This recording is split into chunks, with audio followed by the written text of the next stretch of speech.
السلام عليكم ورحمة الله وبركاته. ازيكم حبايبي؟ عاملين ايه؟ يا رب تكونوا بخير. اللهم صل وسلم وبارك على سيدنا مولانا محمد وعلى آله وصحبه وسلم أجمعين. عندي شوية فراخ. طب أعمل بيهم ايه؟ قطعتهم كده شرايط. طبعا هي مسلوقة، ومعايا بصلة برضو أجنحة، وفلفل وطماطم برضو ايه مقطعاهم برضو ايه أجنحة. هركن كل الكلام ده على جنب، وهجيب هنا معايا طبق ووسع بس الدنيا كده. ما تنسوش تعملوا اللايك والاشتراك.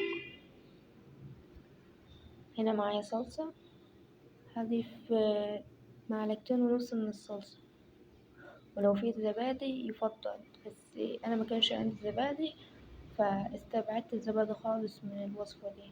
بس هو يفضل يعني لو يكون في زبادي عشان خاطر ايه تضر الوصفة معانا، يعني تضر الفراخ. بس أنا ايه حطيت مية.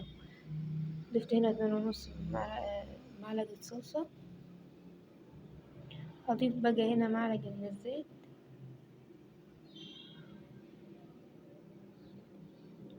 والبهارات فلفل وملح سكر. ليه دايما بضيف السكر؟ طبعا كلكم عارفين ان السكر عشان خاطر ايه يتعادل مع الحموضة بتاعت الصلصة. ضفت روزماري، وضفت كباب صيني مطحونة، وتوابل فراخ وشطة، حاجة بسيطة من الشطة عشان خاطر تبقى معانا ايه سبايسي، وكزبرة وكمون وكده. انت زي ما تحب تحط في التوابل حط، بس في توابل اللي هي ممكن لو نوع واحد فيهم ينهي كل الطعم ده كله، عشان كده احنا ايه بنحط بس حاجات معينة.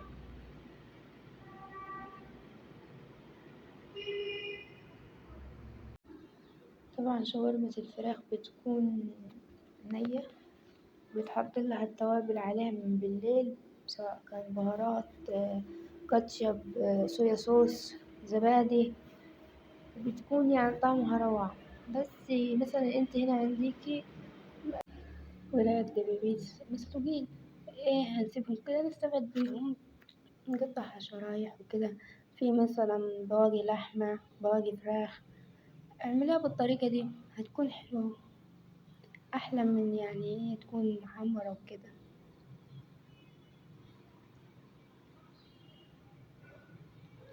على فكرة أنا بضيف في التوابل، أنا قلت بس الجزء اللي أنا فاكراه، لأن أنا الفيديو ده مصوراه من بدري، فأنا من النوع أصلا اللي نساي، فبنسى أنا ايه التوابل اللي أنا حطيتها. يعني ألاقي حاسة نفسي إن أنا حطيت 70 نوع، ايه هم أنا الله أعلم. بس باختصار يعني هيكون توم باودر، بصل باودر، بابريكا، روزماري، ورق لورا، بس ورق لورا اللي هو المطحون. هقلبهم كلهم كده ببعض، وهتجيب شوية مية بحيث إن هي الخليط يبقى معايا سايل. لو مش حابة تضيفي مية ويبقى كده معاكي الخليط برضو عادي حلو، بس أنا حبيت أضيفه بدل الزبادي. والتتبيلة دي هتبقى حلوة خالص لو هي هتبقى ايه يعني هتبدلها كاملة، هتتشرب المية دي كلها. بس أنا بقى ايه ما خليتهاش ليلة كاملة، كان في نفس الوقت.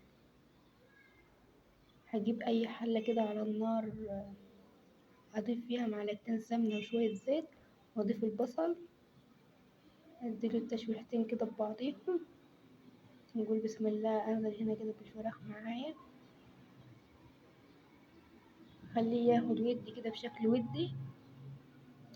وطبعا النار عالية مش موطياها. أول ما بيجوا معايا بالطريقة دي ضفت الفلفل، نقول بسم الله.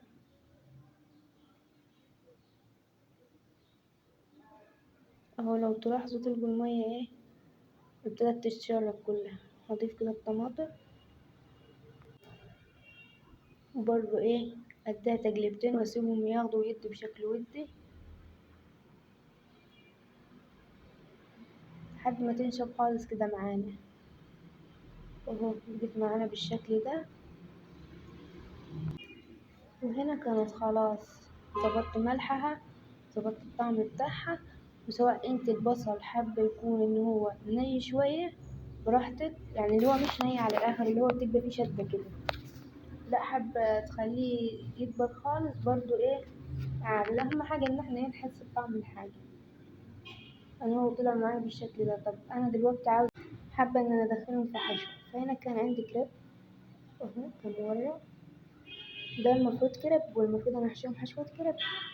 بس أنا قلت طب ليه ما أنا أجرب إن أنا أحشيها وألفها اللي هو اللفة السوري العادية، اللي هو المفروض بعيش التورتيلا، بس عشان ما كانش متوفر عندي عيش تورتيلا وكان عندي الكريب ده، فقلت خلاص أنا هحشيهم وألفهم زي عيش التورتيلا بالظبط، وإن شاء الله يطلع حلو. وفعلا طلع حلو وكان تحفة. أهو جبت حاجة كده عشان خاطر إيه أحشي كده عليها.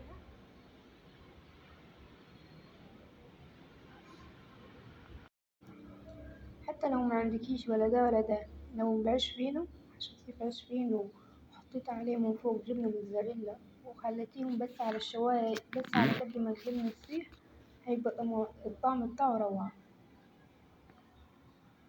كده. خد بسم الله. لو عندك برضه بطاطس محمرة ضيفيها، لو حابة تضيفي عليه مايونيز أو أي صوص كده مع الحشوة هيبقى حلو. بس أنا ما كانش متوفر عندي، فقلت خلاص أنا هستكفى بإن أنا إيه أخليه سندوتش شاورما. يعني سندوتش شاورما صافي كده مفهوش من غير أي حاجة.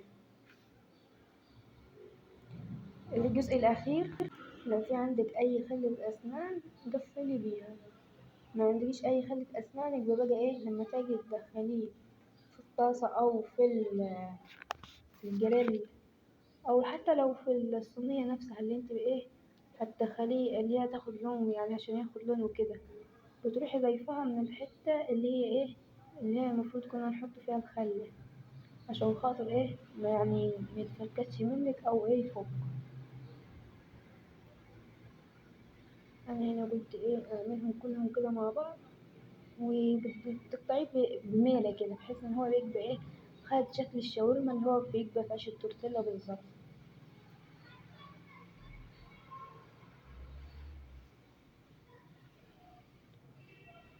هعمل كل الكمية دي بنفس الطريقة. يعني هي دي كده إيه بقت فاهيتا فراخ. يعني لو كنت إن انت حابة مثلا تحشيها في كريب هيبقى شكله حلو والطعم كمان حلو، بس أنا حبيت أعملها إيه النظام ده. بسم الله.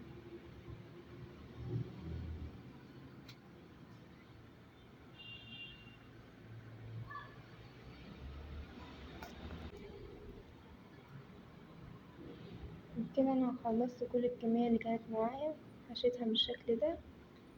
هنا معايا جريل، بس دهنته دهنة بسيطة كده من الزيت وضفت فيه السندوتشات. هو أنا ضايفاها كده من الحتة اللي هي المفروض تتفتح عشان خاطر تمسك نفسها. أول ما أخد لون من تحت على طول قلبته أخد شكل الجريل معايا، وبقى من تحت أول ما أخد برضه لون طلع معايا بالشكل ده. هو ايه ممسكش نفسه شوية عشان خاطر يعني مش لفينه لفة كريب، اللي هو لفينه ايه لفة شاورما يعني عادي، هو قطع من كده وكده. بس حاجة هو ايه كتغيير، يعني تغيير برضو مطلوب تقطعيه بميلة كده عشان ياخد الشكل ايه بتاع الشاورما معاكي. بس ودي كانت وصفة النهاردة معايا، يا رب تكون عجبتكم والفيديو يكون عجبكم. متنسوش بقى اللايك والاشتراك، ولو في أي ملحوظة اكتبوها لي تحت في التعليقات بحيث إن أنا أحسن من نفسي أكتر من كده. متنسوش تعملوا لايك. مع السلامة.